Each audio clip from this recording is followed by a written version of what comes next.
What's up, everybody? Welcome to episode 15 of the Blue River Bow Hunting Podcast.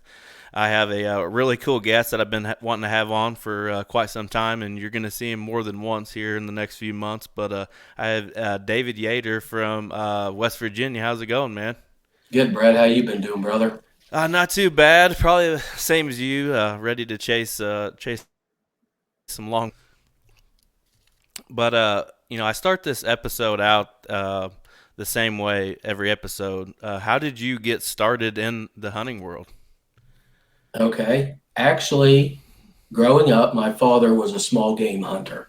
He rabbit hunted, squirrel hunted, and would just ask me occasionally, middle school, high school, hey, do you want to hunt? But unfortunately, I never went. I was always into sports, baseball, basketball, football. And when you play football and basketball, there's no time to hunt in the fall. Back in the 80s, turkey hunting was not a thing, deer hunting. In fact, never really had time to hunt, and deer hunting just was not interesting to me.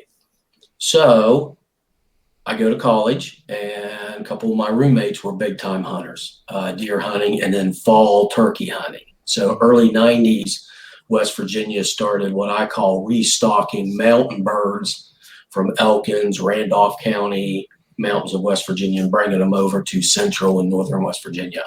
They kept saying, hey, you got to hunt, you got to hunt. Well, I actually ran track at West Virginia University.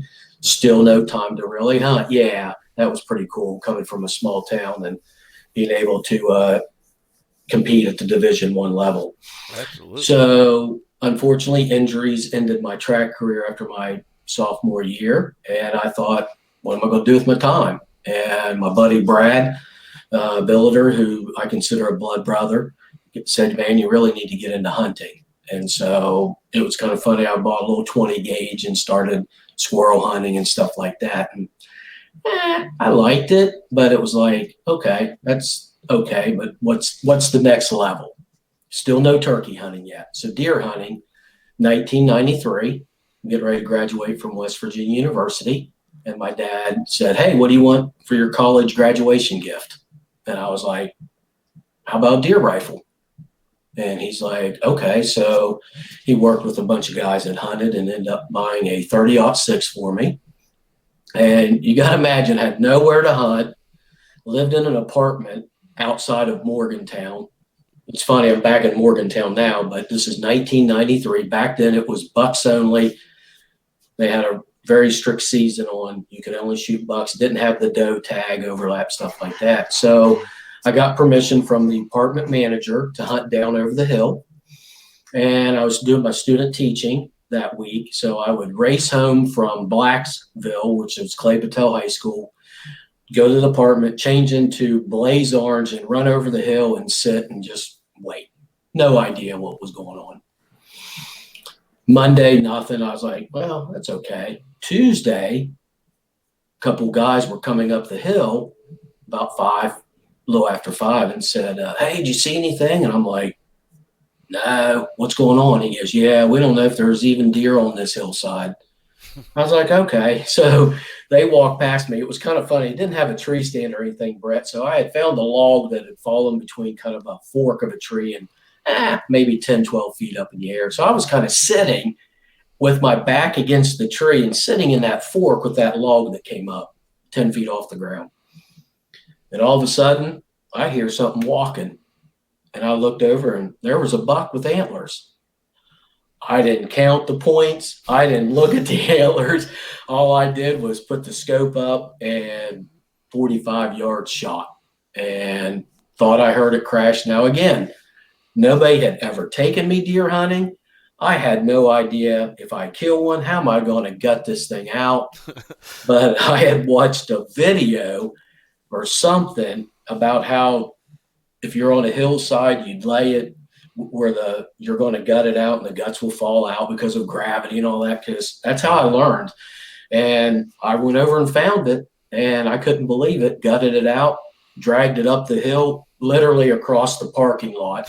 left a blood trail across the parking lot. And then I get to my apartment, and I'm like, now what do I do? My parents live an hour and a half away in Paden City. I have nowhere to hang the deer. My dad does. He has a garage and all that. And lo and behold, I have a 1992 Ford Escort.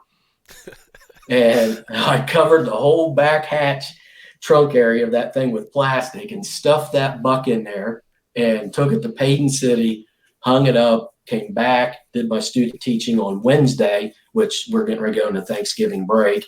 And then I went back to my parents and a guy came and helped me cut it up and all that. So that's how I got into it. To be That's honest with awesome. you, yeah, it's just one of those weird things. So it's like Nothing. nobody really even got to, teach you some techniques and tactics and stuff. You kind of just like dove into it head first. I did. And when we get into the turkey hunting, that's really all been self-taught. And Well, I no, kind of nothing. butchered the beginning of this episode Right. already, Yeah, introducing you. David's known on Twitter as the West Virginia Turkey Thug. He that's is a correct. hardcore turkey hunter from West Virginia, and Yes. we'll get into the turkey stuff a little bit later. And I'm actually going to Mhm. have him back on near or in turkey season, kind of talking turkey when it's that time. But we'll get to Yes. his countdown here in a little bit. But Oh, yeah. talk a little bit about West Virginia. I had a guy on, Troy Delaney, Yes. 5 episodes ago or so, somewhere I know around that Troy. mark, and he was from West Virginia, and he was telling me a lot about the hills and the hollers. Talk a little Hmm. bit about the terrain and that kind of sort of thing about West Virginia.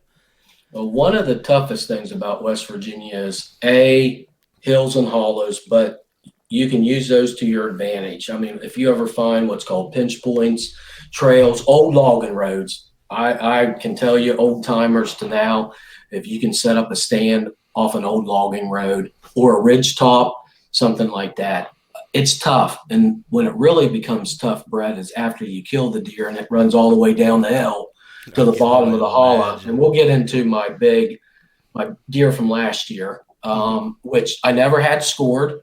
We've guessed at it. The live weight of it was 227 pounds. Wow. That's a Uh, deer there, buddy. Dressed out at 195. It was a big eight. And I'll get into that story because my son, Zach, thank goodness he was with me that morning because, A, I wouldn't have found it. And it was one of those moments, and we'll get into why my kids hunt with me. Absolutely, for sure. And I love that. And so when you hunt West Virginia, first of all, most people know we're not Ohio, we're not Illinois, we're not Iowa, but over the last 5 years, the West Virginia DNR, I believe, has done a great job with helping hunters manage their properties or the properties that they hunt. And what I mean by that is, I think you can kill 8 or 9 deer with bow, rifle, muzzle loader, extra doe. Hmm. But I will tell you, we kill some does. I know a buddy of mine, his name is Joe. He doesn't kill any does.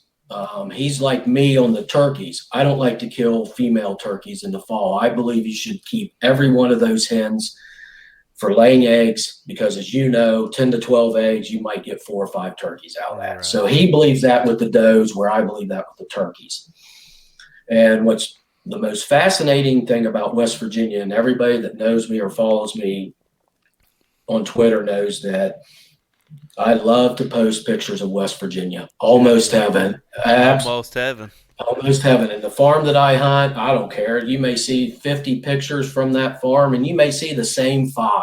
But every morning I get up and deer hunt or turkey hunt and get a chance to see a sunrise in this great state. You got to remember, I'm from here.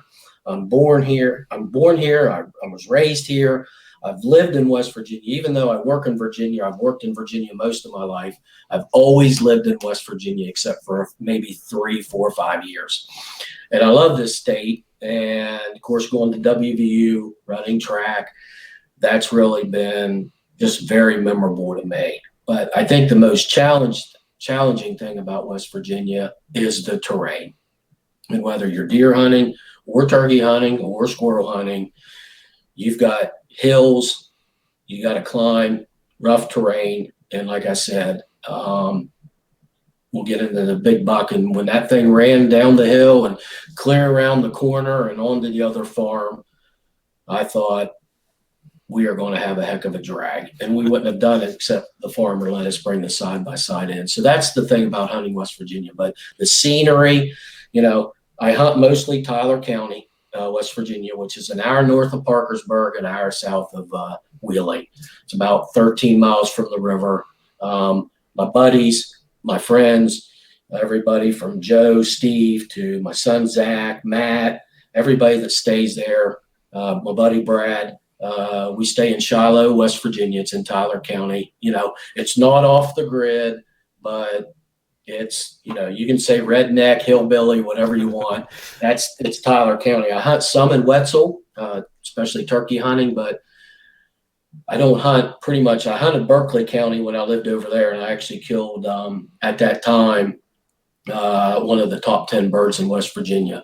I didn't know how to score. It was 24 pounds, 3 beards of 10, 9, and 7, and had 1.5 inch spurs. Wow. Didn't know how to score it. Didn't know anything about that. Joined NWTF. Told the guy about it. He told me if it would have scored, it would have been a top 10 bird. And I killed that on public land, 13,000 acres. I chased that bird Thursday, Friday, Saturday. Can hunt on Sundays, and killed it on Monday. Same bird for 4 days. That's awesome. Now, when it comes to like the deer stuff, do you get to hunt like around any ag? Is it all pretty much just deep hardwoods? It's mostly hardwoods, except the farm that I hunt is located next to a cattle farm. And I don't want to say it's protected, but there's not a lot of hunters on that side. Now, on the other side of the property, there are some hunters. And then if you go what I call down the Long Valley towards Meadville, gun season opens up and there's hunters everywhere. One of the things I think in West Virginia, and some people will voice their opinions on this, and I don't really care, is if you don't have a food plot or if you don't have a feeder, you're not going to see deer. And that's just the reality of it. I don't have the capabilities to do food plots on this farm. Mm-hmm. I don't own it. I have permission to hunt it. I've had permission for 10 years, but I can't do food plots on it. They run cattle on this farm too.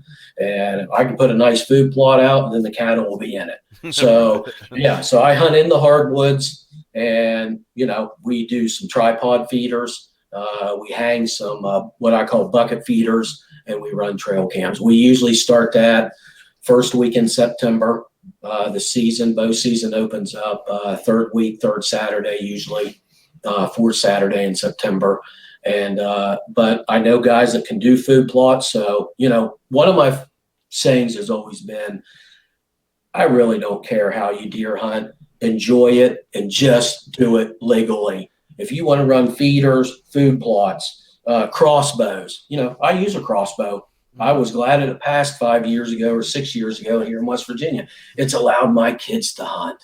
Oh, absolutely. And like I always say, I don't care how I get a little bent out of shape, and you will see a lot of people. I don't voice my opinion a lot on Twitter, but a hunter saying something about another hunter that hunted over corn or a salt block or something like that. If it's legal, do it. Absolutely. Yeah. I've talked about that on here a couple of times. Okay. Just like you said, if it's you getting outdoors and that's the way that you're enjoying it, yes, more power to you. I don't care if you're out there butt naked with a crossbow, whatever makes you happy, Mm-hmm. And the Twitter thing, that this year was the first time I've ever had trouble on Twitter. I posted my 2021 Indiana buck. Yeah. Was it a giant? No. It was probably around 100 and just over 100 inches, probably. Yeah. Okay. And this guy says, "I can't believe you posted this buck."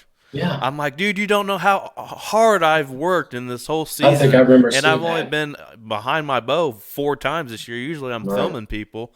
Like, there's no reason for you to give me a hard time. And then he posts a picture of the 4 deer he has on his wall that he's killed in 30 plus years of hunting. I'm like, so these are the only 4 deer you've ever killed? And he never answered back. No. I don't understand people sometimes, man. But have you ever heard of an app called Go Wild?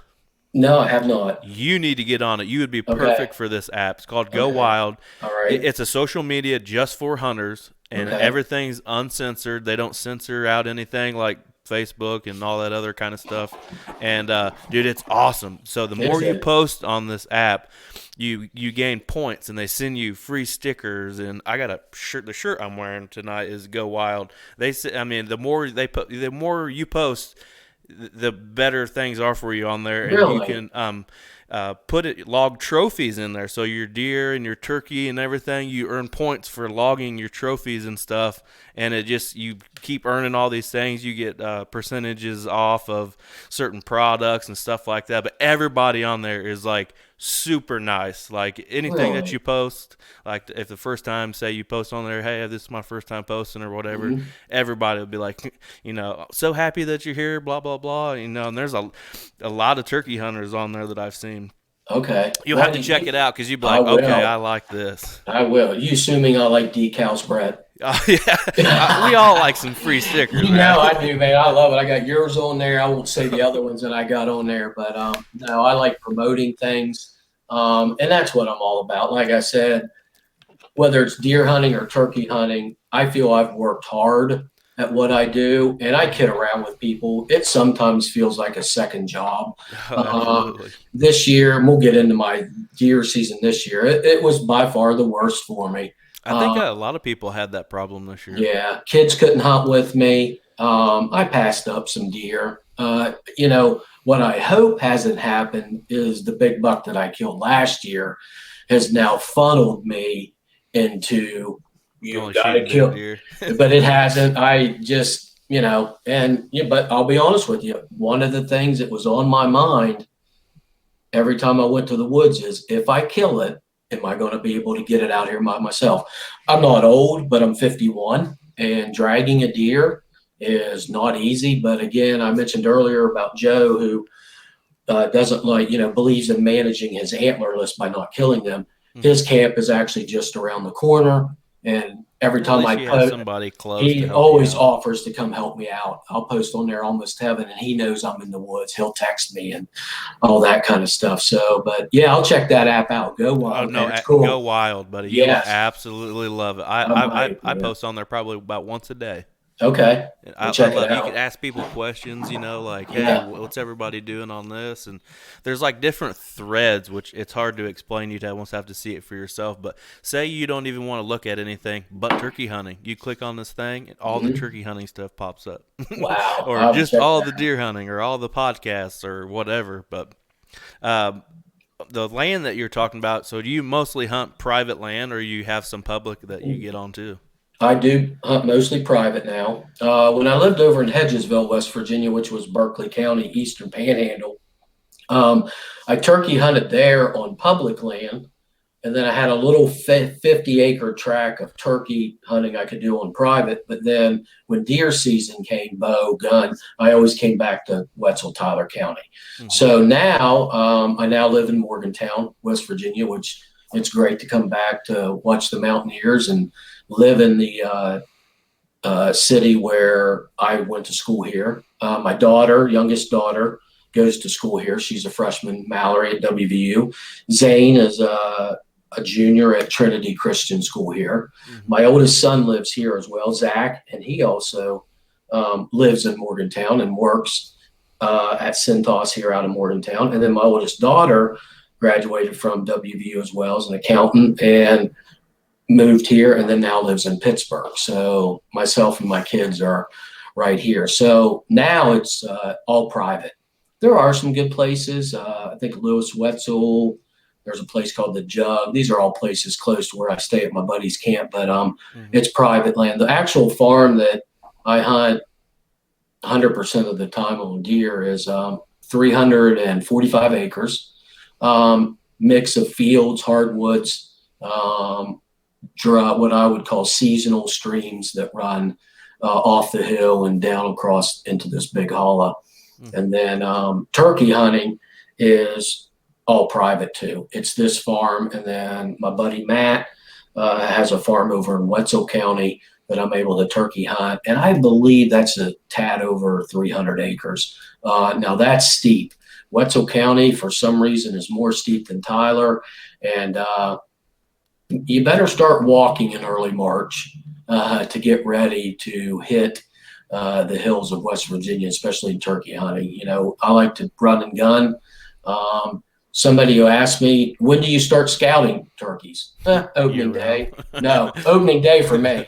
Oh, really? Yeah, I go in the woods and owl hoot and call. Yep, deer hunting. I do a little scouting in the summertime when we put up trail cams, late August, early September, and then go from there. But no, turkey hunting, it works for me. I just show up on day one. But so private land is the way I go, and it actually works out well. Like I said, it's always good to know people and stay friends with people because that allows me to hunt these two farms.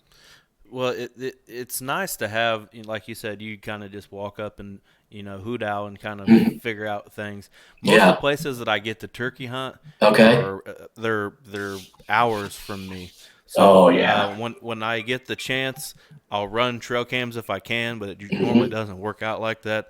It's kind of like I love doing, the night before, roosting birds, finding Yes. out where they're at, and then it makes my job a lot easier in the morning. But it Hmm. can also be a lot harder because I think I kind of know where they're at. I'm mostly talking about Kentucky because that's where most of my turkey knowledge and experiences have been. And it was like this big knob, and I started on top of this big knob, and I could go literally almost any direction, and I just waited for that to hear that first gobble, and then I could kind of figure out from there where I thought the birds were going to roost. But that's fun. I love it. Drinking a coffee at the top of that knob in the morning, Hmm. sun's rising up over the hills of Kentucky. Sometimes you got almost like a little bit of a mist fog type going on. All of a sudden, Yeah. they're hammering all around me, and it's like I can't even contain my excitement at that point.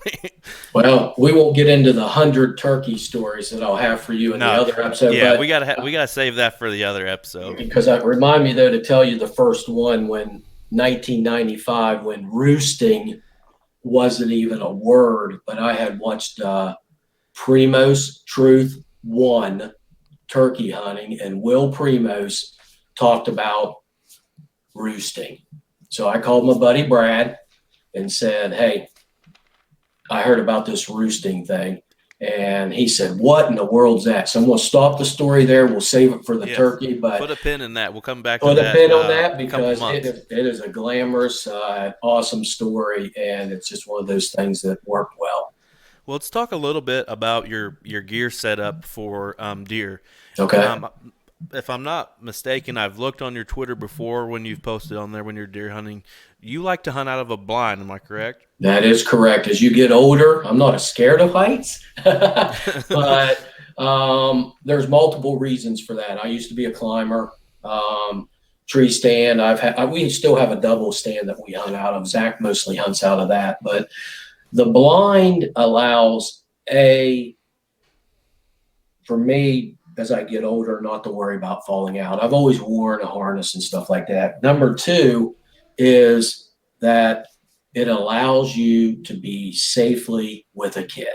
I've introduced all of my kids to hunting. Turkey, and we'll get into that. Zane's first turkey, I'm going to hold everybody in suspense, out of a blind with a crossbow That is awesome. at 13. That is awesome. Zach's first turkey, not out of a blind, 20 gauge at 15 yards.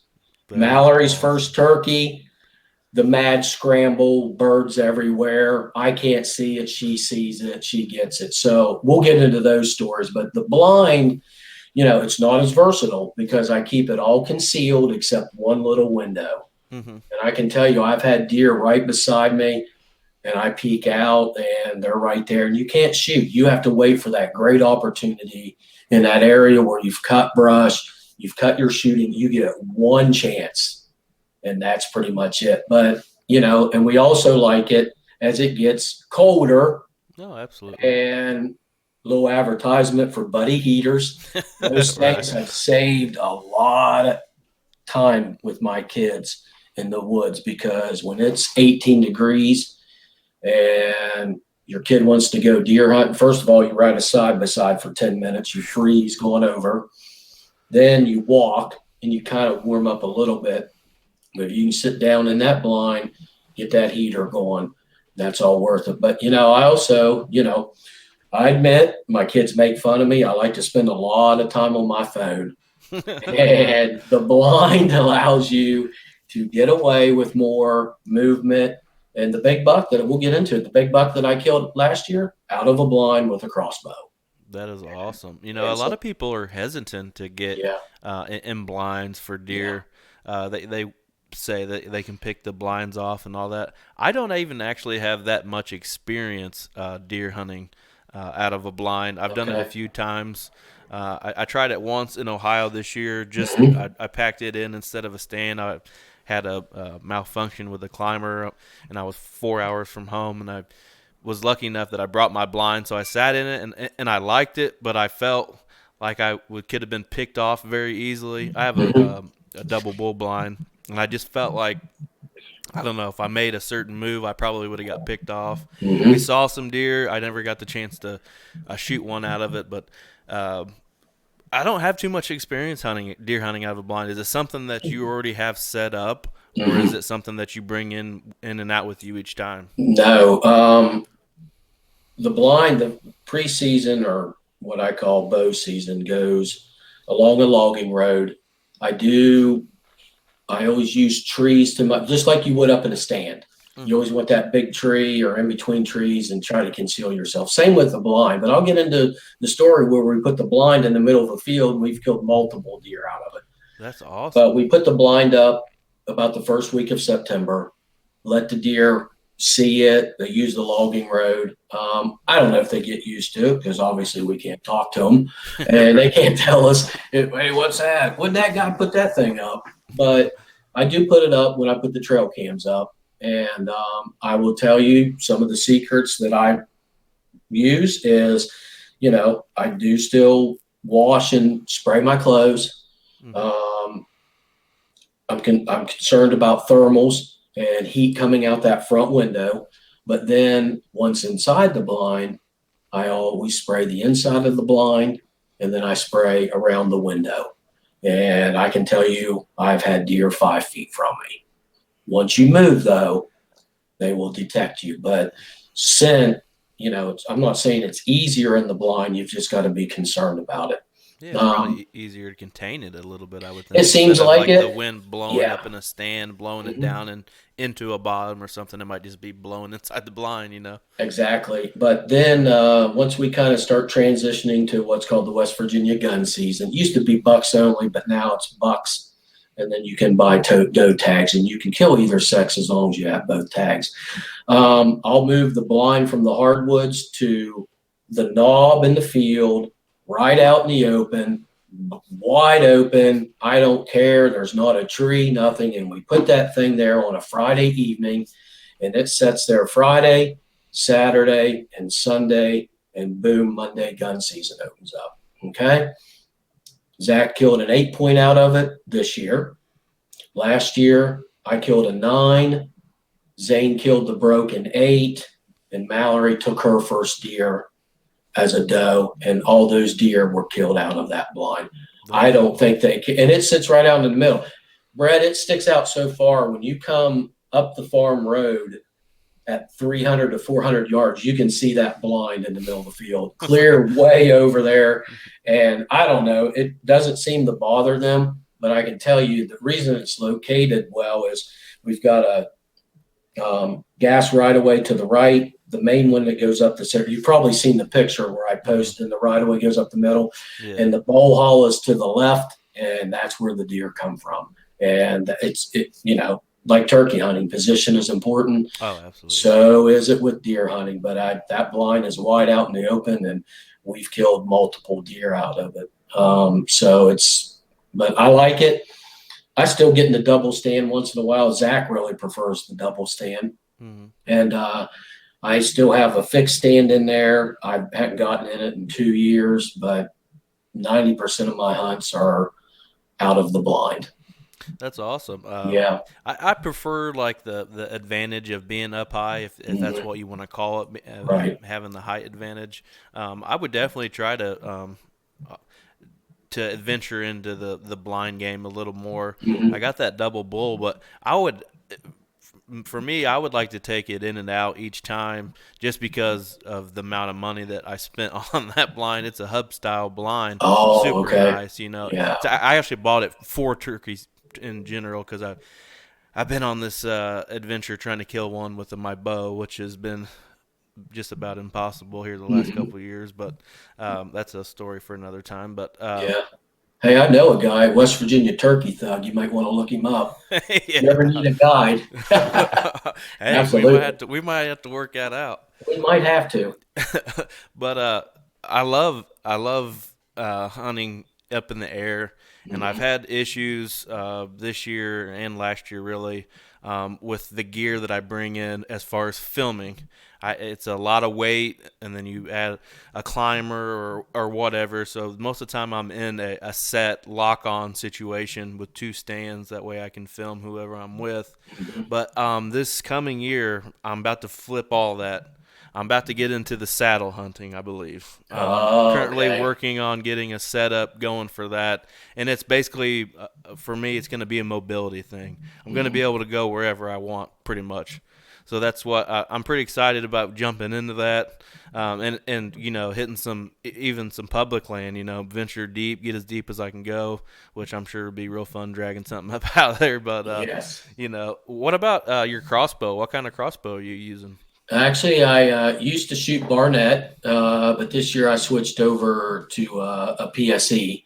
Mm-hmm. I don't buy the most expensive, but for me, $400 to $500 on a crossbow is pretty average. Now, the big buck that I killed last year was with a Barnett, and I can't remember the name of it exactly, but Mm-hmm. um, 350 feet per second. You release it and it's there. They're loud and you've got to have one. I think 325, 350. Now the PSC I just bought is 375 feet per second, and it zings it. I bet. Unfortunately, yeah, I didn't have any shots this year with it, but again, like I always tell people, if it's legal, you do it. But the crossbow allows me to hunt. I love it, but more so, it's gotten my kids into hunting. And several deer have been killed with the crossbow. Like I said, Zane even got his first turkey years ago, and I actually have the video of it on my phone. That's awesome. Yeah, and so that was pretty cool. But you know, prior to that, I shot compound.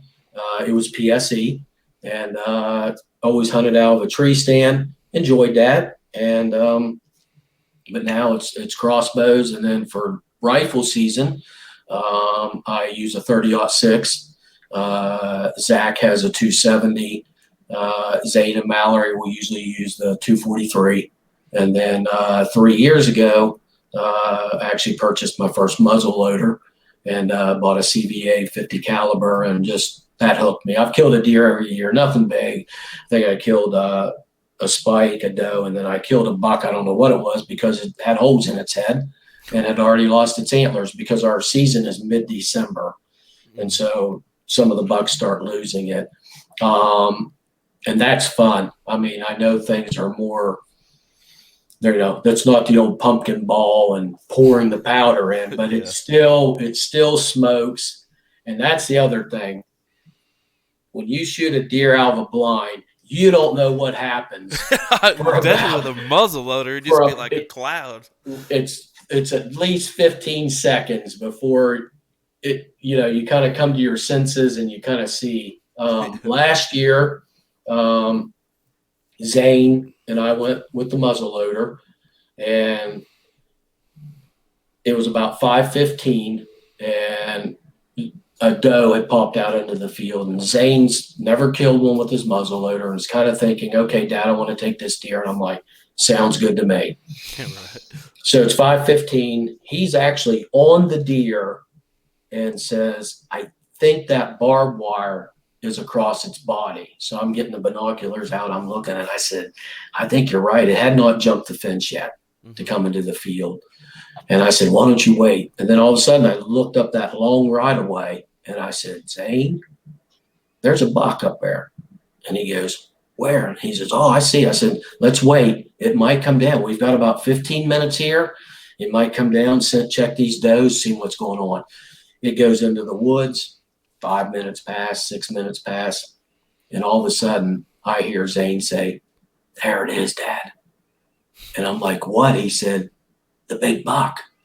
And I looked, and it's the picture from last year. People will see it. It's Zane, the deer sideways. We'd killed it in the snow. And it's a big, but it's called the Broken 8. It actually broke off its last antler, must have been fighting, and it was a 7, but we called it the Broken 8.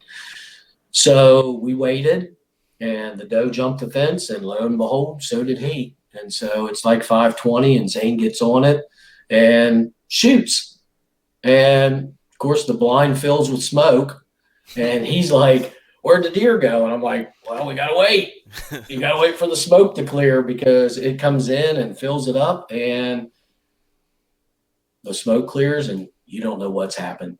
You don't know where the deer ran. You have no idea. So, of course, the snow did help us to track that deer. Oh, absolutely. And it was a great deer. It was a big 8.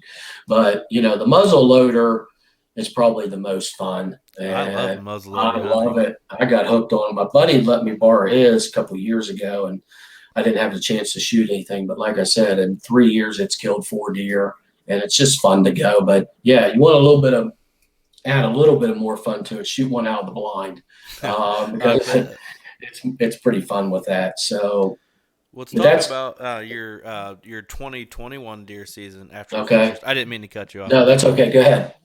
I was just wondering, how did your 2021 season go? Okay. Actually, we'll go to the year before, and then we'll go to this year, because this year's going to be real short because I didn't kill anything. I'll talk about Zach's 8, but the year before, I was really able to spend a lot of time in the woods. I don't have cellular cams yet. But so I'm still into pulling the cards and checking them and stuff like that. I got a little gadget thing that I can literally pull a card, check it on my phone, and make game time decision if I need to be in that stand in 20 minutes, because I think trail cams really help us, to gauge and see what deer you have, but they help a little bit with patterning your deer, but I just like taking pictures. I think it's fun. It gives the kids and I something to do and so forth. So we opened up 2020, and we go through September, we go into October, and October 15th, we get a really big buck showing up. A couple of times on trail cam, looks like he's coming up from the other farm. He's crossing the right of way. I've always had pictures of him facing the camera, so I know how he was coming. Mm-hmm. And I started getting pretty excited because it was probably, again, I never, let me break into this. The deer I killed was not this deer. Mm-hmm. So it's even more exciting. Now you have 2 big bucks on the farm. Right. So I'm kind of not patterning this deer, but I'm thinking, we hunt out of the blind, and we're on an acorn ridge. Okay. Yeah, we have a feeder over here, but I mostly hunt because it's an acorn and they're coming off the right of way. So we get into Halloween weekend, and Zach said, hey, can I sit with you? Zach's 24 years old, and we always hunt separately. And I said, yeah. I said, it's Halloween, Saturday. I said, let's sit together. And, he goes, yeah, you always sit with us, and always want to be there when something goes down. So, not thinking anything. Daylight breaks 7 o'clock, 7:30. It's kind of chilly that morning, but not too bad. 8 o'clock comes, and I looked, and I thought, the buck. And he's standing on the other side of the barbed wire fence.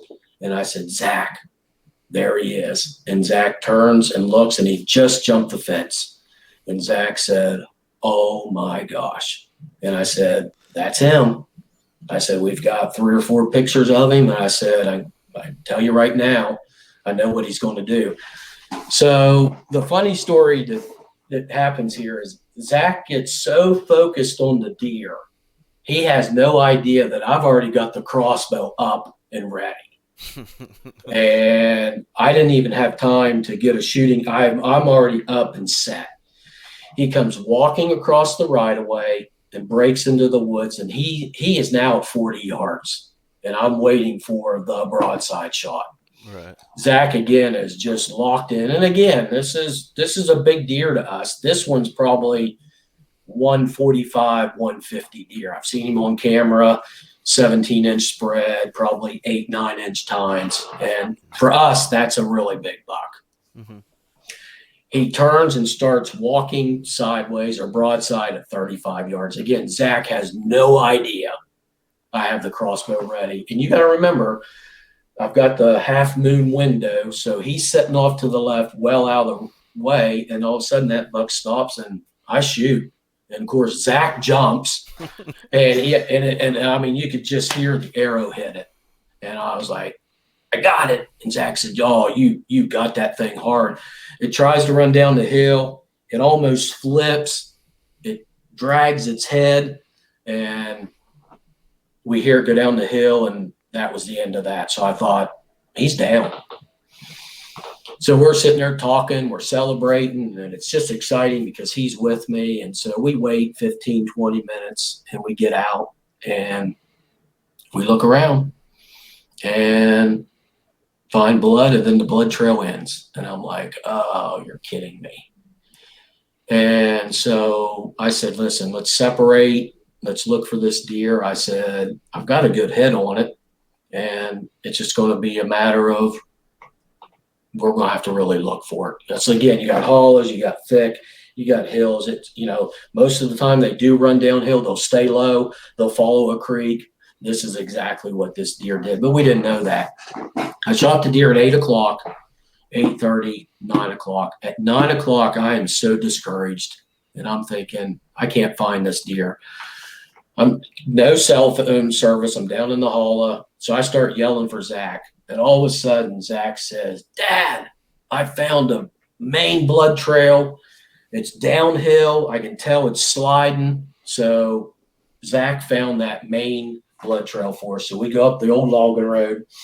And lo and behold, that deer made it over there on the other guy's property in between me and the cattle farm, which I have permission to be on. And I looked and I said, we're going to find this deer. You could just tell it was sliding downhill, blood everywhere. We get down to the bottom, we cross a little creek. We go through the field, and now we're near the other property, which I am allowed to go retrieve deer. And we lost blood again. And I thought, golly. I said, Zach, stay here at this last spot. I'm going to walk ahead and see what's going on. Brad, so it's a little meandering creek. When they brush haul, the tractors can't get near the creek, and they always leave that brush along the little creek. I didn't even have the crossbow with me. I come around the corner, and at 20 yards, there's the buck laying, looking at me. Oh, shit. And I'm like, Zach. He's like, what? I said, bring the crossbow. I said, it's down. It's not dead. I need a second shot. And this is just one of those things with a crossbow. You can do things quickly. Right. Zach brought it to me. This deer has been staring at me now for 45 seconds. And I didn't know it. Zach handed me the crossbow, flipped his video on in his phone, and started videoing me. That's awesome. I literally walk up 20 yards, put the crossbow up. The deer is staring right at me, and I took the kill shot right behind the shoulder. It got up, flipped around a little bit, and down it went. We walked up to it, and our first reaction was, wow. Big body, thick antlers. It's the picture that you have. Yeah, that's what I'm using for the thumbnail. Yes. Okay. And I looked at Zach and I said, you won't believe this. And he said, what? I said, it's not the deer on camera. He goes, what? I said, no. It's the tines aren't as long, but it was 18, 19-inch spread. That's a hell of a spread on it. It was a good one. And then we were just amazed by the body size. Had no idea. So anyways, first thought was, how do I get it out of here? We're not going to be able to drag that up across two properties and get back to the side by side. So first thing I do is walk down the road on the cattle farm and get permission from the owner, explain to him, called my buddy because I had service, Brad, and he came over. Brad took me back up to the farm because you got to remember, our blind in side by side is probably 600-700 yards away that way. So Brad takes me back up to the farm, gets side by side. We come back, we get the deer. I'll never forget when Brad got out of the vehicle. He goes, "Wow!" And again, decent rack, big rack, but the body on, we knew it was over 200. We didn't know. And I said, "Listen, we've got those hanging scales at camp. I'm not going to gut it out here. I need a live weight on this." So we didn't gut it out there and got it back to camp, and we hung it up, and 3 digits, 227 came up. That's awesome. And I the weight of the deer and the size of the deer, again, I didn't measure the rack. I didn't have it scored. I didn't age it by teeth, but I can tell you that deer was probably 5-6 years old. We gutted it out and weighed it again, and it was 195. Dang. So it was a dandy. Of course, I have a Euro mount of the deer. I might grab it here at the end and show you. I've got it in there on an old whiskey barrel. That's that awesome. I just, had it done. A guy did it for me. And so that was great. And then Zane had killed a really nice 8. Actually, this is his computer, so I'm looking at it right now. It's above his computer. It's a Euro mount. We've got that one. And then I killed a 9-point in gun season. Was the one that you killed with the crossbow, is that your biggest deer today? That is my biggest. Yeah, I killed a really big 7 back 10, 12 years ago. Mm-hmm. Again, never scored it or anything, but, that's just me. And because I think you can be excited, but you can get disappointed. Oh, absolutely. I had two of my deer scored. These 2 here on the end, just because I thought that they might be close enough. Yeah. Can I guess? Yeah, go ahead. You can guess. Right, what about the one on the far end? What do you think that one scored? 135. Wow, you were very, very close. 137. Okay. The one next to that? Yep. Probably a little bit more. I'm going to say 139. Actually, it scores less. It scores 122 inches. See? And which is deceiving. Ridiculous, but that's for a whole nother thing. But for Indiana record books with a gun is 140, has to be 140 inches. So I thought those are both gun kills. I thought that they would be close, which they're in the ballpark. But I it's kind of like a personal goal for me. Don't ask me why, but I want my name in that book at some point. And I really want it with the bow kill. Really want it with the bow kill, but I'll take it any way I can get it. Well, that's awesome. And see, that's the other thing. I killed it with a crossbow. So, I'd get it scored. I know it was over one. I mean, guys had told me it was probably a 135 deer easily. But again, I never measured it because I didn't want disappointed. It's my biggest buck, and I'm very happy with that. Got into gun season. I killed a 9-point. And again, out of the blind in the middle of the field. Never had seen this deer, never on trail cam. I'm sitting there on a Tuesday, and I look up and I said, here comes a buck. And I walked right down the right away, jumped the fence, and 75-yard shot. I killed it right around 5 o'clock. We got into doe season, and Mallory, my daughter, who's a junior in high school at that time, says, she'd been trying for 1 or 2 years to kill a deer, and said, "I want to go, Dad, and try to kill my first deer."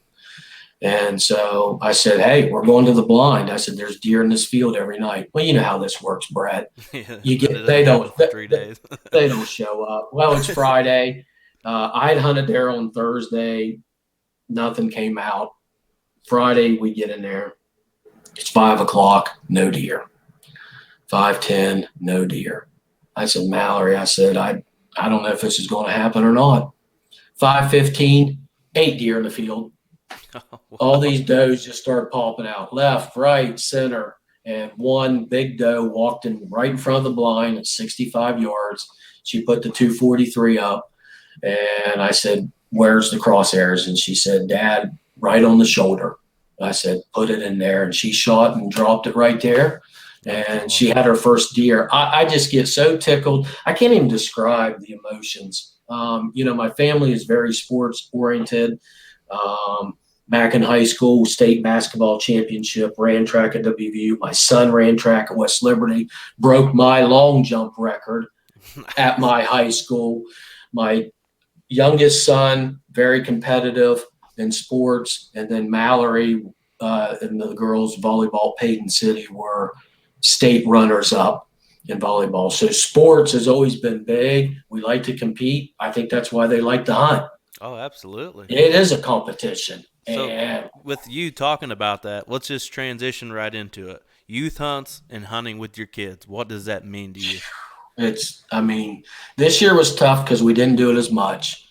But years prior, when Zach killed his first turkey when he was 13, and we got to get into that story because that was after a 2-hour nap in a car after a thunderstorm, and we woke up at 10:30, and I said we better get back to the woods. Well, that was a good thing we did. And we'll get into that. It's just they fully appreciate the time and effort that I put into this. Now, I don't know if I'm the real dedicated hunter where guys spend hundreds of hours. There's a guy on Twitter. You may follow him. Hunts all the time. His name's Josh. I think he's up to round 69. Oh yeah, I know what you're talking about. Yeah. I think. He's killed several nice bucks. And I'm sitting there thinking, what's this guy do? Right? Does he have a job? Yeah, I know, but I love him. I talk to him on Twitter and stuff like that. But I don't have that time because of work and kids. But every opportunity we can go, and I'll tell you where it really hits you is take all 4 of your kids turkey hunting and see what the challenge is. And more times than not, we don't get one. But being in the woods with your kids and sharing that moment, whether they're on the gun or I'm on the gun, but they appreciate what I put into it. And like I said, the other turkey story is we'll talk about is where Zane was with me and I fired one bird up at 11:30, and I looked at him and I said, I'm not going to make another call. This is either going to be a bust or this is going to be the best turkey hunt you have ever seen. 20 minutes later, Tom on the ground. Hey, how many times though? Not to jump into turkey hunting. Yeah, too I know. much. It's hard not to. It is hard because I'm so fired hard. up about it too. too. Look at my necklace. I got turkey spurs. That's awesome. I love it. But How many times have you been maybe turkey hunting or maybe turkey hunting with somebody and you get that bird fired up and you just want to keep getting him to fire up or keep calling to him or whatever, but you really just need to quit because then you spark his curiosity and then you get him looking for you and you ain't looking for him no more. He's looking for you. Right. But how many times I can't even tell you how many times that has paid off for me where I'm like, okay, he is fired up. I'm just gonna either take this call out of my mouth or slide my slate call onto the ground or something or back into my vest and just sit there and relax because I know it's gonna happen. I know he's gonna pop up out of nowhere. Yep. That happens a lot. I can tell you, I call too much. I call too loud. There's a famous hunter that says that on TV. Well, I like to make the woods wake up. And there is nothing more, I don't care, but until you hear a 4-year-old turkey rip off a gobble in a hollow and it shakes the ground. I know. I love it. But I've killed turkeys by calling 100 times. And then one of my best hunts is I never made one call. And I literally crawled down a creek bank and basically snuck up and waited. And Zane got his second bird by gobbling to the left. We snuck down the creek collar, we set up, and we let the bird strut and walk in front of us. But deer hunting, it's just so different. It is. 3 or 4 years ago, one of the few times I had a grunt call with me. It's around November 10th. A nice 8-point that I had seen on camera several times. I was in a double stand off the field edge. And I looked up, and there he is walking on the ridge. And I said, wow. And I was like, oh, I got the grunt call. So I pulled it out. I grunted twice, stopped him. And I was like, this stuff really works. I grunted again. No kidding. He turned on a dime and come straight down in front of me, walked at 15 yards, looking for that buck. And I shot it. It ran down the hollow. My first reaction is, oh, what a drag I'm going to have. Second of all, I literally just called to a deer, because calling turkeys, that's natural to me. That's part of it. Exactly. But this was really cool.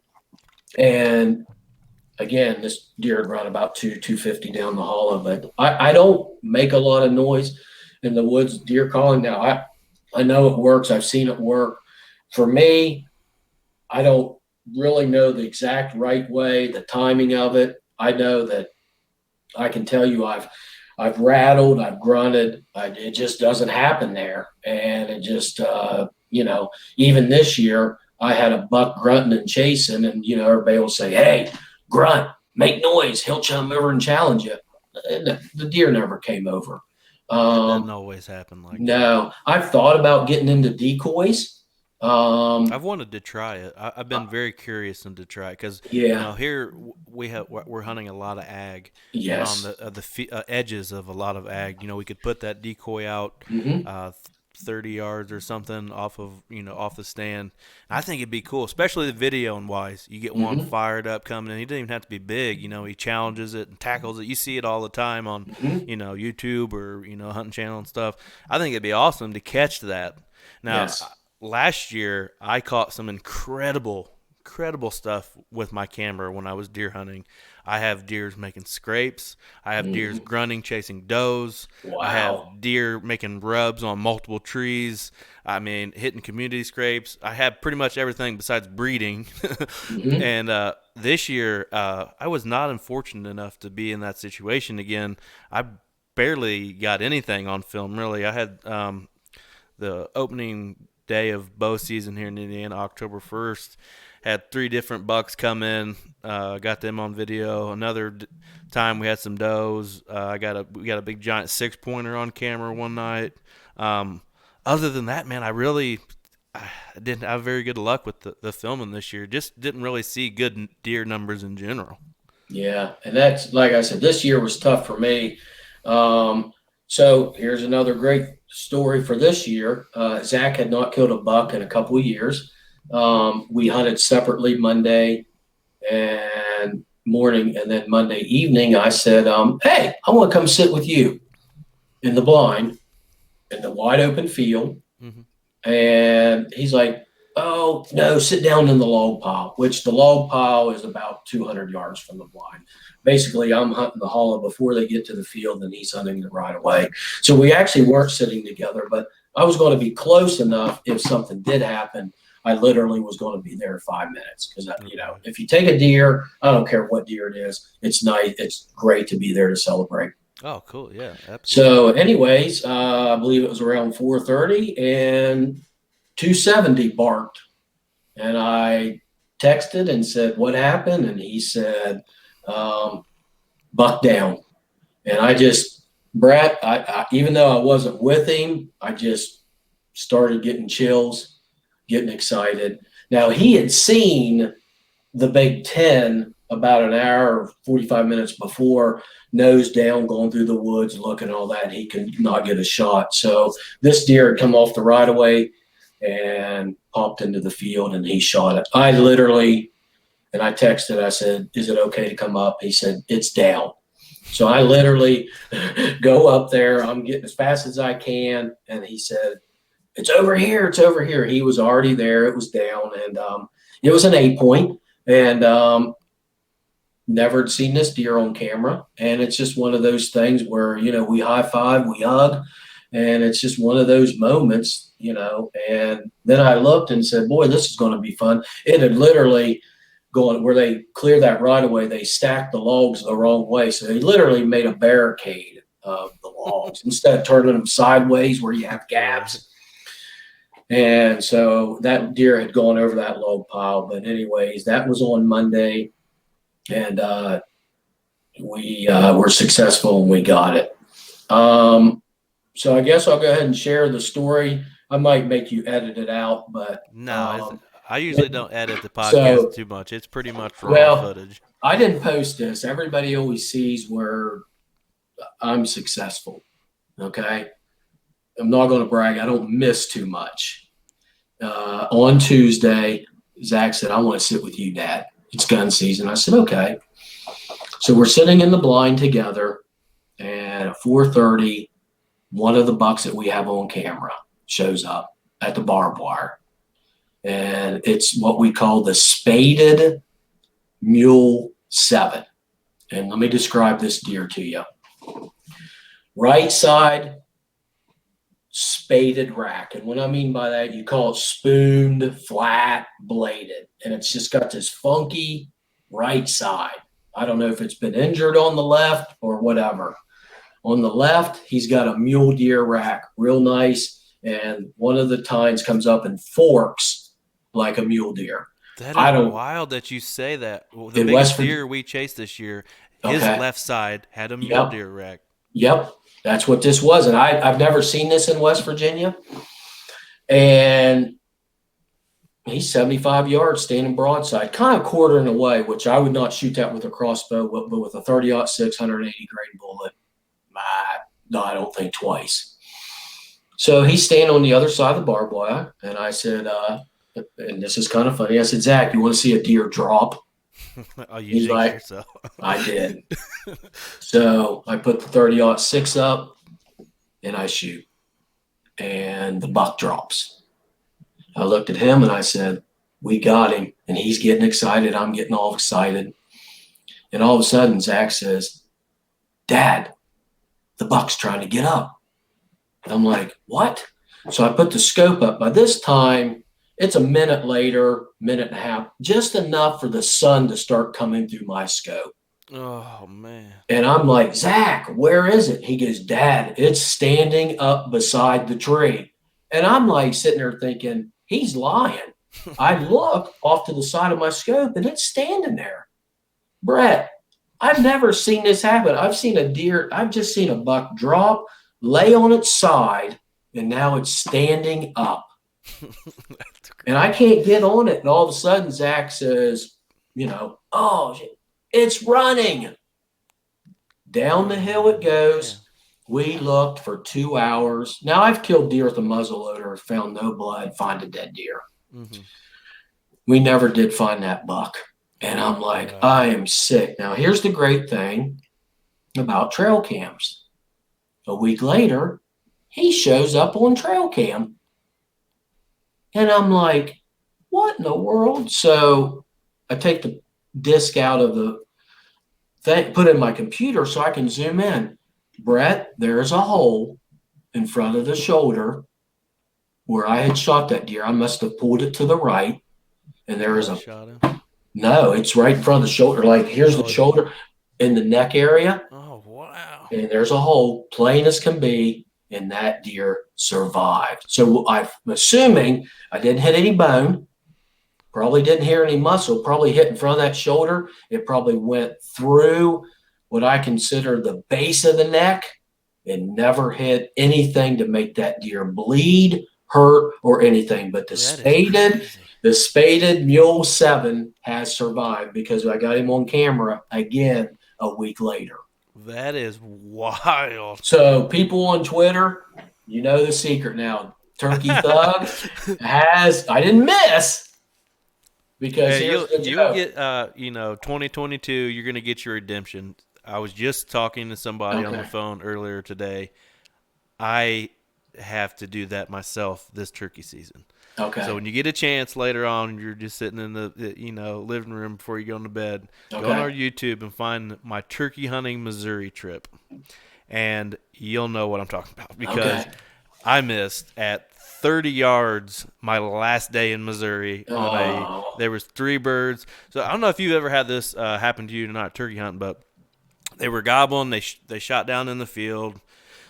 some of the other birds must have went the other direction. I got him fired back up, Mhm. and I'm like, he sounds like he's getting closer. All of a sudden, probably 200 to 300 yards at the end of this big field, we see him fly back up into the tree. And I'm like, what is this bird What? doing? I have Yeah. my binoculars with me, so I'm watching him up on the limb, Mhm. and he's looking for me. And all of a sudden, I said, well, maybe since he's up there, I'll call again. I called again. Boom! He hammers up in the tree in broad On the daylight limb. at like, Yeah. I don't know, 8 or 9 o'clock or something. Right. And then he pitches down and covers half the ground in the air, flying to me. But Yes. what I didn't know was the birds I thought went the other direction had just been on a hillside, so they all start coming. There's Okay. 3 toms that I saw, and then they got to a certain point, and I could see his head about 30 yards ish. Boom! They're just standing there. I'm like, what just happened? I rack another one into it. Boom! I miss again. I'm like, what is going on? Yeah. I got home and shot my gun. I shot like a foot high. I have Really. no idea what I did. I have a true glow sight, Yep. the two the green, one red. Yeah. Simple sight. Yeah, I don't know if maybe I messed with it or something happened on the ride there and that got off somehow. But I shot a foot high, Wow. and It happens. I don't even I mean like I'm a pretty good shot when it comes to just about anything, bows, guns. I'm usually pretty. I mean, don't get me wrong, I miss too. Everybody Yeah. misses, but usually I'm pretty dead on. And I cannot wait to get that monkey off my back. I can't wait to pound a gobbler in the face. I don't care if it's Mhm. at 50 yards. Yeah. I'm getting redemption because I know how it feels, and it'll be a long wait for you until you can get back in the deer woods because that's all you're going to be thinking I about. know. Yeah. And we'll get into the turkey stories, but the nice tom I killed this year was actually, I say the three P's. I say position, persistence, and practice calling. You do have to sound a little bit like a turkey in Right. the woods. I'm sorry. You don't have to be perfect, Hmm. but those are my three P's. This tom had been hunting my buddy Matt's farm, and it's been driving me crazy. So I made the promise to myself that morning: go where you think he is, make a series of calls, and don't call again. And so I get out at the cabin, the camp. I walk up the hollow. It's pitch dark. I sit at the base of the hollow and I sit and wait till daylight. And all of a sudden, at 75 yards, boom.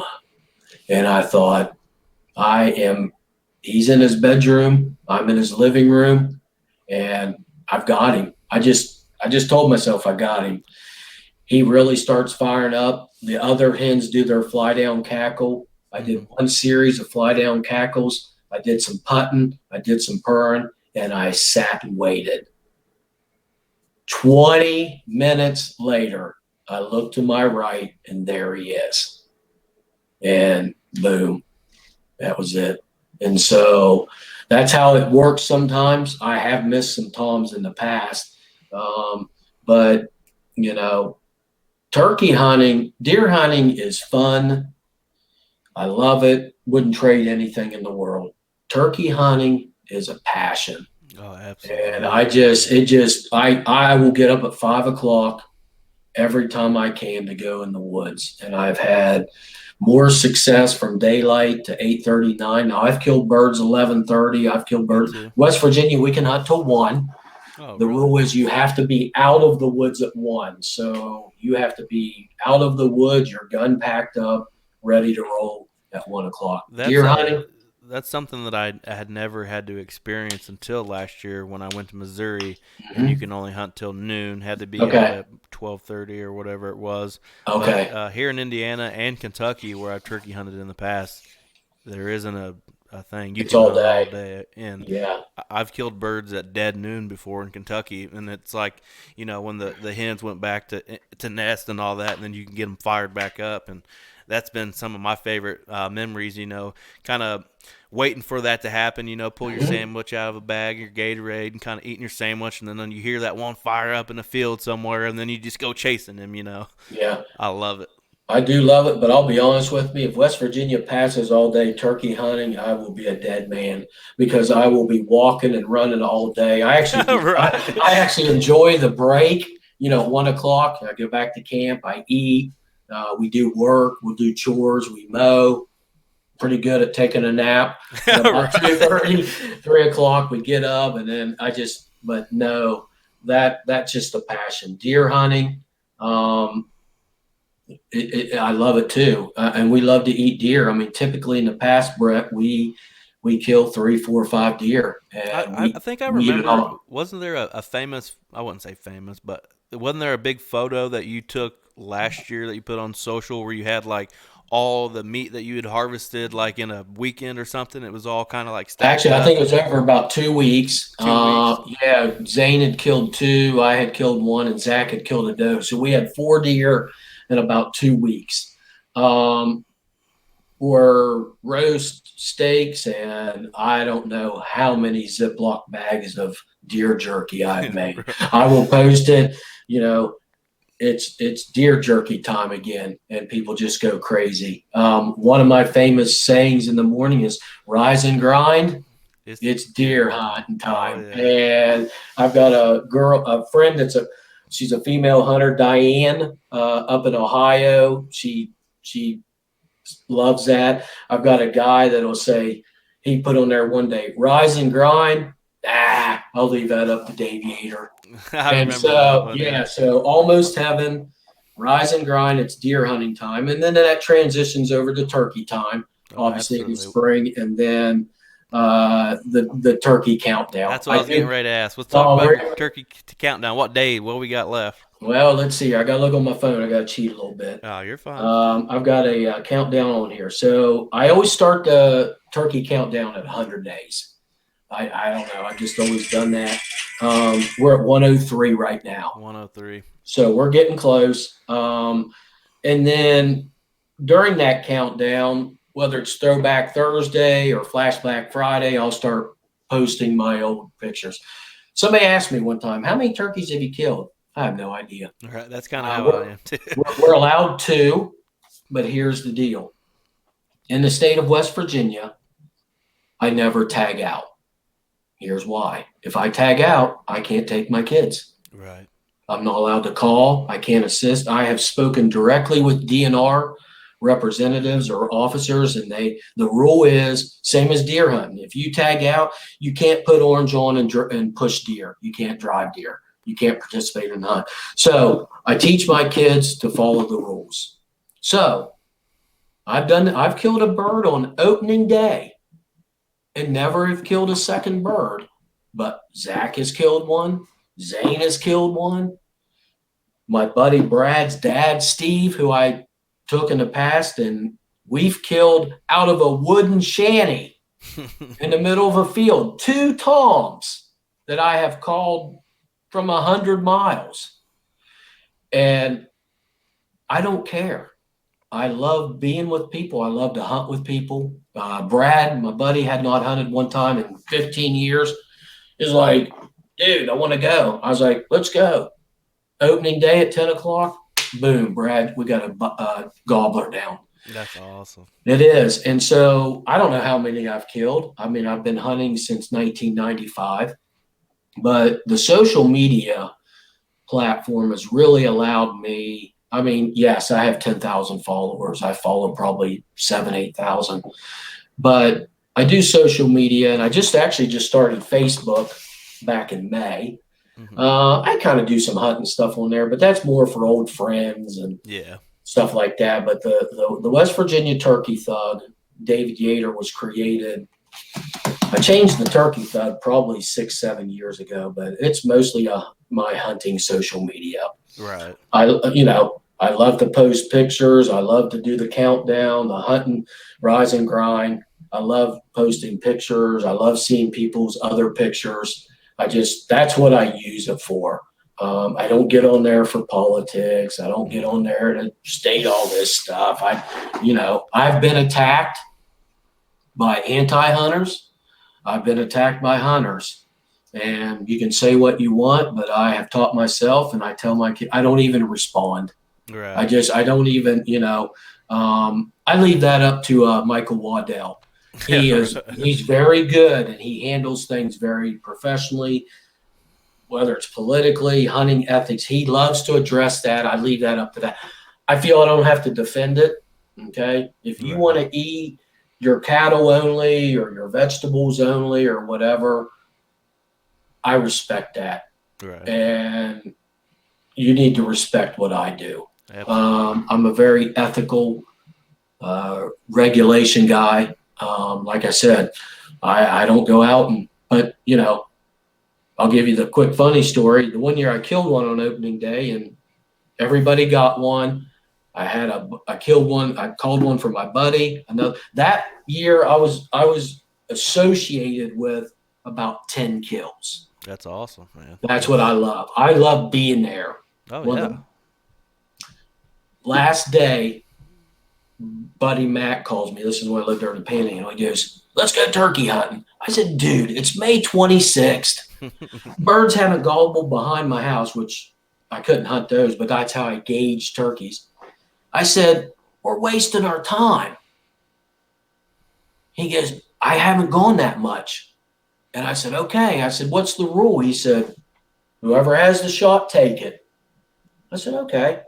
I didn't have any expectations, Brad. I'm literally thinking we're going into Memorial Day weekend in Right. West Virginia. You can't even see 10 feet In the in the wood. woods. It's so green. Bird down at 6:45 Yeah, that's awesome. on public land. Oh, that's even better.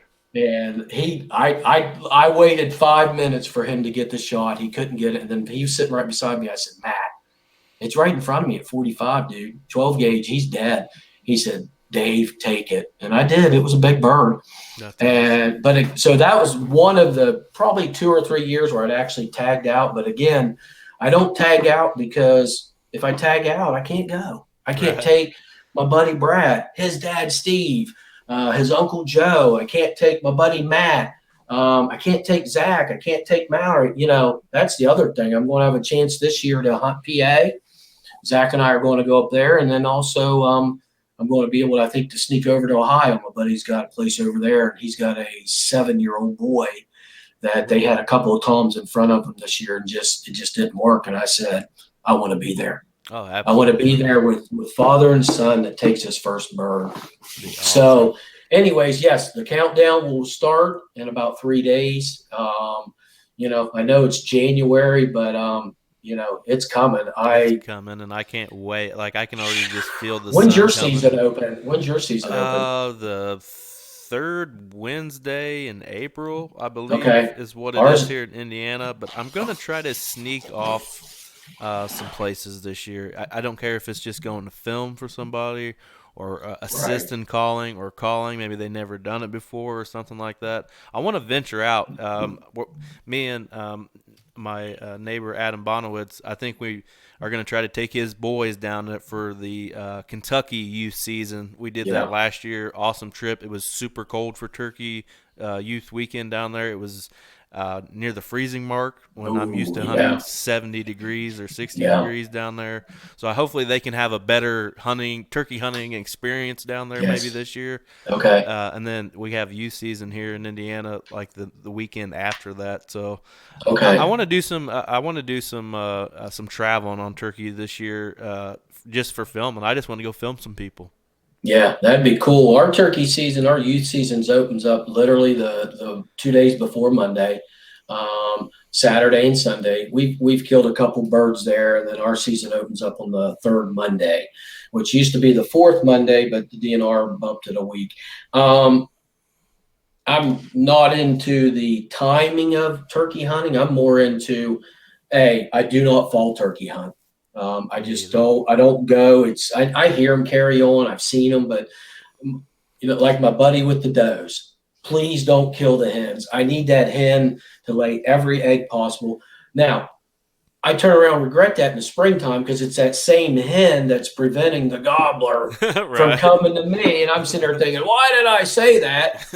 And I get into that. But um, this year I'm going to try to hit PA. I told Zach we need to start going up there. I've got actually a public land spot that Rich on Twitter has pointed out to me that's literally 20 minutes here from Morgantown. Oh, nice. And then I hope I can sneak off to Ohio and take in that hunt. So, yeah, I look forward to it. One of my funny pictures that I've obtained somewhere off Twitter is I'll be like, I've had a headache all day. I had a head injury. Here's the x-ray of my head, and it's a skull with turkeys in it. Right. Okay.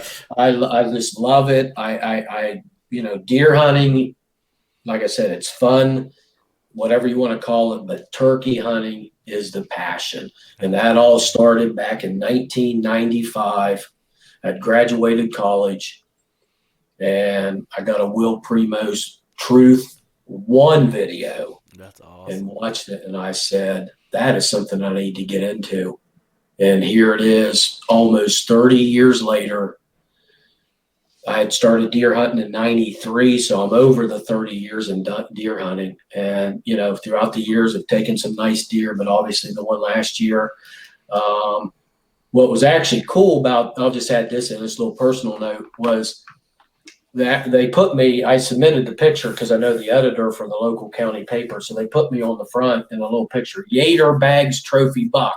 That's awesome. And it was funny because that same weekend, my daughter was one of the homecoming princesses. So it was her on the front page, me on the front page. And of course I was like, hey, 2 Yeaters made the paper at the same time. And, just stuff like that. But, I tell everybody this.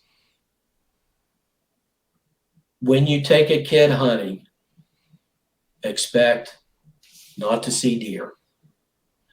Expect not to kill a deer. Maybe not to see a turkey. Expect shorter hunts. But the hour, the 2 hours, the 3 hours, or if you're successful, you are going to have the best time. And I have 4 kids. My oldest daughter never got into it.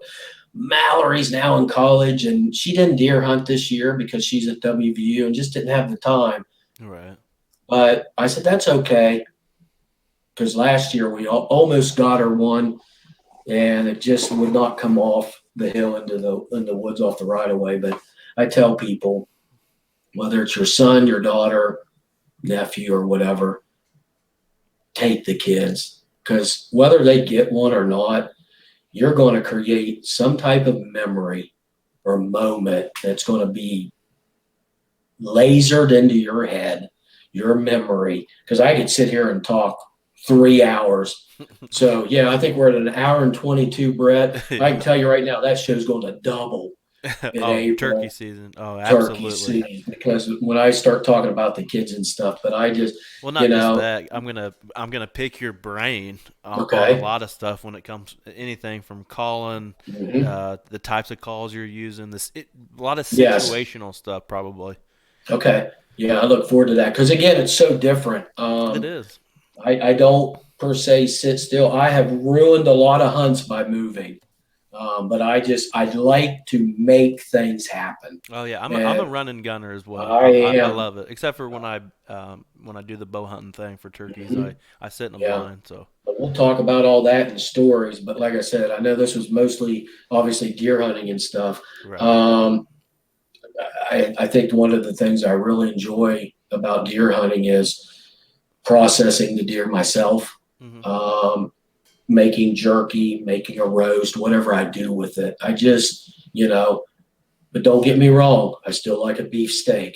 Oh yeah, me too. I don't substitute deer for beef, but I feel, I post these pictures and jerky time and all that because I'm proud of what I've done. I've taught myself. My dad did small game, but whether it's deer or turkey, I have taught myself. I think I'm pretty good at it. I mean, the turkey hunting, I think I'm better than deer hunting, but we've had a lot of success. My kids have had fun. We've created some great memories. I'm teaching them what to do. They appreciate it. I think one of the best pictures I ever took in the turkey woods was my kids standing, Zach, Mallory, and Zane standing in the woods with their guns, and I just took a picture of it, and I was sitting there thinking, that's pretty cool. And it is, and it's just one of those things where, you take every moment you can and you hunt and do whatever because there's no guarantee tomorrow. And, even if you got an old friend that hadn't been turkey hunting in 15 years, you take him and lo and behold, my buddy Brad, we had one at 10:30, and it's just what I like to be there and be part of that memory with fellow hunters. Absolutely, man. Well, I definitely appreciate you coming on and telling some stories and talking some deer hunting. I'm super excited for the turkey episode. We'll have to Yeah. get together and talk about when we can get that put together. But Hmm. tell everybody where they can find the old West Virginia Turkey Thug on social media. I will, and so you let me know when this thing hits, and of course I'll promote it on Facebook. I'll put it on Twitter as well, and then so we're going to be both what Spotify and YouTube, Brett. YouTube, Spotify, Apple, Oh, okay, Google. It's pretty anywhere you can find a okay, podcast. It's on there, and then obviously the video version will be on YouTube. okay. And yeah, And then I'll promote you, and we'll get things set up because I just love talking to hunters and talk about what we do because everybody's passionate. We may have different techniques, different strategies, unfortunately some differences. I don't like that as much where people, like you right, said, you've been attacked and stuff, but overall all my followers, man, we love the deer hunt, turkey hunt. We're passionate about it, and that's why we do this. Whether you're doing it for the sport of it or for the food, obviously as well. But we'll get this thing out here, and I just really want to thank you. I thought, when you first reached out to me, I was like, I'm not going to do that. I've never done that. I don't even know how that works. But I've really enjoyed this. I really appreciate you considering me and obviously doing it. And yeah, when turkey season rolls around, we'll have another good time. Oh, absolutely. Well, thanks everybody for listening or watching. If you're on the YouTube, hit that subscribe button for us. You can follow us on YouTube, Instagram, Facebook, Twitter. Go Wild. We're just about anywhere that you can find something on social media wise. But thanks everybody for listening. Y'all have a good day, and thank you, David, for coming on. Thank you again, brother. Take care, Yep. Brett. You too.